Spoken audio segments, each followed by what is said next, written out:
Cannabis is hosting a doomsday countdown sale. We obviously are preparing for the worst from the state just because the regulations are so heavy. That's right. Well, Jennifer, last General Assembly efforts to change the state's adult use marijuana program stalled in the House. At the time, the House Speaker said there were just too many different opinions in his chamber. Medical marijuana money to make both this program and our free lunch and breakfast programs financially sustainable for years to come. In Pennsylvania, we need the revenue. A recurring stream of revenue that has zero cost and zero risk to the public, and it's time Pennsylvania joined its surrounding states and got on board with full recreational use.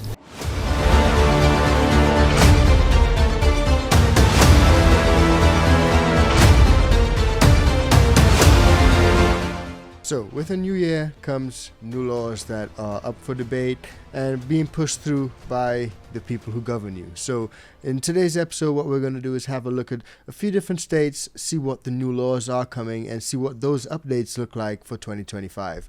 But let's start off here with Iowa. So, in Iowa, we've actually got a pretty interesting update, and shout out to the people over there. But like most public policy issues, expanding the availability of medical cannabis products and legalizing recreational cannabis sales in Iowa is complex. So obviously it's still a complex issue over there. Social justice, health, law enforcement, employment, agriculture, and many other elements are part of the legalization movement and counter movement. So there's a lot of things that actually go into whether something becomes not only medical but also recreationally legal. But then you also face this issue. Iowans just buy over the border. Although statistics are difficult to find, Iowans who want to purchase either medicinal or recreational can still drive a few hours or even a few minutes across the border into Illinois, Minnesota, and Missouri, boosting the economies and tax revenues of those states. So it really begs the question, with so much money in this industry, why is it still outlawed? And that's something we're going to touch on in a later video, but let's keep it rolling and let's see what's going on over in Wisconsin. Because over in Wisconsin, the GOP senator says there's support for medical marijuana legalization, but state-run dispensary model is a red line. So what I'm understanding from this is that they really do like, and we actually got a little video, we're going to play this clip for you guys, but what I'm understanding is that they do like the idea of it. It can bring benefits, it can bring profits to that state, but they do not like the recreational aspect of it. So let's hear what they have to say over in Wisconsin. Currently. The Speaker of also has recently told us that he's going to once again pursue medical marijuana. Are you or any other Senate Republicans closer to backing that? I think there are members of our caucus who are supportive of medical marijuana. The challenge with the bill that the Assembly introduced last time was state-run dispensaries. I think from our caucus standpoint and my standpoint is, just having a certain number of dispensaries run, growing the size of government doesn't seem to be the best way to do it. If medical marijuana bill is proposed and potentially successful, it's going to have to be prescribed by a doctor or through probably a pharmacy, but it just can't be a backdoor to legalizing recreational marijuana. So that will be obviously the concern of our caucus. So you do have lines that you would like to see in some legislation, the scenario where this could potentially pass in the Senate. Yep. Is your red line state-run dispensary still? Yes. Yeah, so no matter what, so that has to change in the Assembly. Mm-hmm. Have you talked with Speaker Voss about that? I have not. No. Last session, there was some... Now that's pretty interesting because as you guys can see, they do not want medical to be a backdoor to recreational. And at the end of the day, the goal for a lot of people is to be able to enjoy recreational. That's really the goal for a lot of people. So having it like this shows that there's really a form of control that they do want to keep on this plant and on the industry in general, a really sharp form of control. And that's why I heard him say he wanted to, you have to get a medical card. You can't just go through a back door, some shady, dodgy. You need to go to a pharmacy or even a prescribed doctor and get this stuff done. So it's really a little bit of a challenge and a lot of complex issues that go into whether you just legalize something. And as he said, it's got to go back and forth, and he's got certain red lines when it comes to state-run dispensaries. Now guys, just a real quick reminder, if you are getting value from this video, please do like, share, and comment down below. Drop a comment, that really helps us out a lot, and let's keep it moving. Now this one is actually interesting because over in Pennsylvania, they actually say that a lot more Republicans could support marijuana legalization in 2025 than in the past. And the GOP Senate Committee Chair actually confirms this. Now what we're going to do is show you guys really quick a little clip. Check this out. As the Pennsylvania General Assembly prepares for its first session of 2025, there is one issue that's expected to be the talk of Harrisburg this year. That's cannabis. Matt Mathias has more. Matt. Well, Jen, after 9 years of it being legal medically here in Pennsylvania, lawmakers could be ready to take the next step on how they handle cannabis. With the 2025 legislative session in Pennsylvania about to begin, lawmakers are ready to strike while the iron is hot. And according to local lawmakers, one of the biggest issues this year in Harrisburg is expected to be cannabis. Republican Pennsylvania Senator Dan Laughlin, who has been a champion of cannabis reform for years, was appointed as chair of the Senate Law and Justice Committee. As we move forward into this legislative session, this is going to be one of the most active committees in the state. As chair, one of the many issues Laughlin wants to tackle is working on an open and free market approach to adult use cannabis legislation.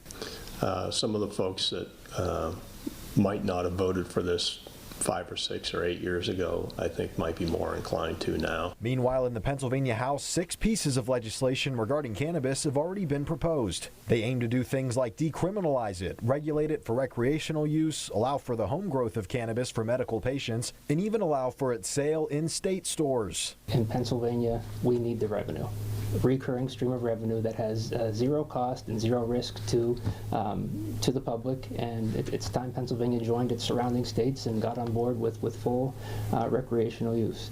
You know, I said it once, I'll say it again, I'm not a smoker, but I'm a state budget broker, and I value having a balanced budget that does not put any hardship or tax increases on Pennsylvanians. Senator Laughlin says it could raise anywhere from $500 million to $1.5 billion per year. This is a topic that we have to approach with caution and take a lot of public input and make sure that if we do this, that we do it in a responsible fashion. Lawmakers say they'd be surprised if Governor Josh Shapiro himself didn't pitch the idea of cannabis reform in his upcoming budget address. As we can see clearly from that clip, guys, they definitely see the benefits and the profits in that, especially when it comes to the recreational in addition to the medical. The medical. So it's good to see that Pennsylvania at least has an open mind when it comes to these issues, in particular when a lot of surrounding states also have already legalized recreational herb. Now, somewhere that's not as progressive is New Hampshire, and in New Hampshire the majority House leader actually says that the state won't legalize for another decade, probably. Now that seems to me like a massive step back, but let's hear what they had to say. Ahead there, you know, another debate that's out there. You've been out in front on the cannabis legalization debate. Are we going to see you as personally involved in this session? No, to me, that ship has sailed. I mean, we had an opportunity with the last governor to put that issue behind us, and we frankly blew it. So I don't imagine coming back to that for another decade, probably. From a philosophical standpoint, this is the live free or die state. Why is it that this issue is going backwards right now? Why is it going backwards in the live free or die state? That's a question you really got to ask yourself. No. To me, you know, we elected a governor to lead the state, and that is not a priority for her, and so that is not a priority for me or the rest of us at this point. All right, so those bills that are out there, we'll see how they do, but it'll be an interesting one. And it's very interesting also to see the comments are turned off on this video. Now, it's not all doom and gloom, because in a lot of other places they are having a really open mind, as you guys seen earlier on with Pennsylvania, but also in Arkansas. Check this out. Arkansas GOP governor announces plan to use medical marijuana money to fund free breakfast and lunch for students. Now, you may have differing views on this, but I think the initiative is worth some praise. I've already announced that Arkansas will participate in summer EBT this year. And today, I'm announcing my plan to use medical marijuana money to make both this program and our free lunch and breakfast programs financially sustainable for years to come. We will also use those funds to make school breakfast in Arkansas completely free for any student that chooses to participate. Okay. Okay, not too bad at all. So as you guys can see, there are benefits coming out and the profits that are made, not only for medical but recreational. We're talking about medical out in Arkansas because they don't have recreational, but it just goes to show there are a lot of profits in it. And it does feel at points that when there are a few steps forward, there's always someone making a step back. And check this out. Out in Louisiana, this is actually happening right now. The fight to delay a new cannabis law has come to an end. Local THC sellers say a lawsuit that could have halted a January 1st start date was thrown out. Now they're scrambling to make changes to their products. Our Whitney Miller explains. Retailers and distributors say this new law will hurt their business. For example, this can of THC seltzer has 50 milligrams in it, and come January 1st, they won't be able to sell it. Inside of Simply Cannabis, there's an array of products in different varieties. CBD products, THC products, even like pet products. And each product comes in different potencies. High strength products sell 100% better, especially because people can get multiple serving sizes out of one product. But starting in January, those products that have more than 5 milligrams of THC per serving won't be on the shelves. It's why Simply Cannabis is hosting a doomsday countdown sale. We obviously are preparing for the worst from the state just because the regulations are so heavy. During the legislative session, lawmakers decided on a number of regulations for retailers and distributors of THC, ranging from potency limits to banning it from being sold in gas stations. I get it. They feel like we're being unfair to them, but that was one of the main issues we kept hearing was kids going into convenience stores and they were seeing this product. Joe Garrity, CEO of Crescent Canna, the company that sells Crescent 9 THC seltzers, says the last few months have been challenging. Just making consumers aware of that some of their favorite products are no longer going to be available legally is a challenge for them and us. He says now consumers may resort to buying high-potency products online or even the black market, a move he says takes money out of Louisiana. It's completely impossible to exist as a company when every year you're fighting for your life with legislators who don't understand what they're doing and don't care to take your opinions. Before he goes on, I gotta say I agree with that dude, because this guy who's up on screen right now, he actually says, I hear what they're saying, speaking about them as if they're a class of undesirables, they're a class of undesirables. I hear what they're saying and they feel like they're being victimized and they're being taken advantage of. But what? Anyway, but also, I gotta point out, when certain states take steps to ban products which are readily available in neighboring states, all that does is push the business out of your state and push it to another state. That's all it does. Like we mentioned early on in the show, people from Iowa will just drive across neighboring state lines and get their stuff that way. During the session, legislators said the bill would be good for 1 year and could possibly be revisited next session. In New Orleans, Whitney Miller, WWL, Louisiana. Meanwhile, marijuana laws across the country can be confusing. Currently, 24 states in the U.S. have fully legalized recreational marijuana, while in some it is completely illegal. Those are marked in red on this map. It goes to show a lot of states have recreational or at least medical marijuana. Some of them have mixed, some of them have both. There are very few that do not have either. Based on this map, it's actually only 6 states that do not have either, those being Idaho, Wyoming, Nebraska, Kansas, North Carolina, and South Carolina. So interesting points to note. Even Alaska and Hawaii have, based on this map, fully legal laws. In Nebraska and North Carolina, it has been decriminalized. In the rest of the country, marijuana has mixed legal status depending on how it's used, like for medicinal purposes and which type of product it is. So at least it's been decriminalized in certain states, even though it's still fully illegal. It's decriminalized, meaning you would only get a slap on the wrist for it, So interesting stuff there, guys. Now let's keep it going, because like I said, there are moments where you feel like you take a step forward and you take a step back, and that's definitely how people in Ohio could be feeling right now. This marijuana program can change any time at the whim of the Ohio State House. NBC4 State House reporter Natalie Fahmy joins us live and tells us new leadership is bringing new alignment on the topic. Natalie? That's right. Well, Jennifer, last General Assembly efforts to change the state's adult use marijuana program stalled in the House. At the time, the House Speaker said there were just too many different opinions in his chamber. But now, with new leadership in each chamber, they're motivated to get something through. Particularly as it concerns public use, driving while intoxicated, things of that nature. That's Rob McCauley, now Ohio Senate President.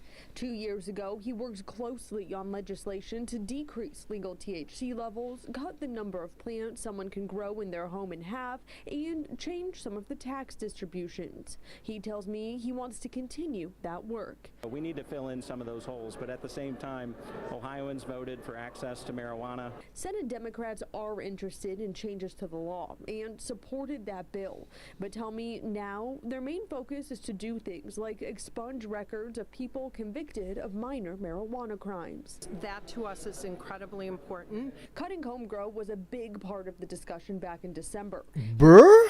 Cutting home grows was a big part of the discussion back in September. Cutting the home grows.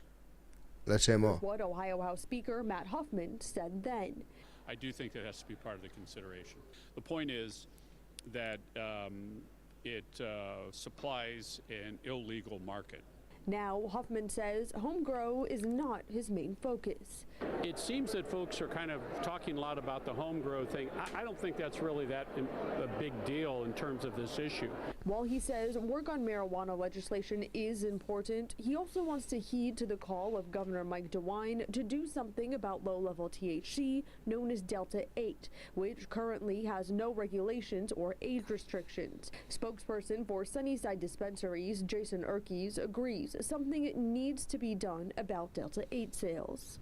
Unless those are willing to fold underneath the laws that already exist, I don't see a need for that shadow industry to exist. We need to do better than what we're doing because it is too readily available, especially to minors. Do I think that a full ban is necessary? No. None of these policies have been officially reintroduced yet, but again, with new alignment between chambers, I'm told it's likely that both Delta 8 and adult use marijuana policy will move forward within the year. Local for you at the State House, I'm Natalie Fahmy, NBC4.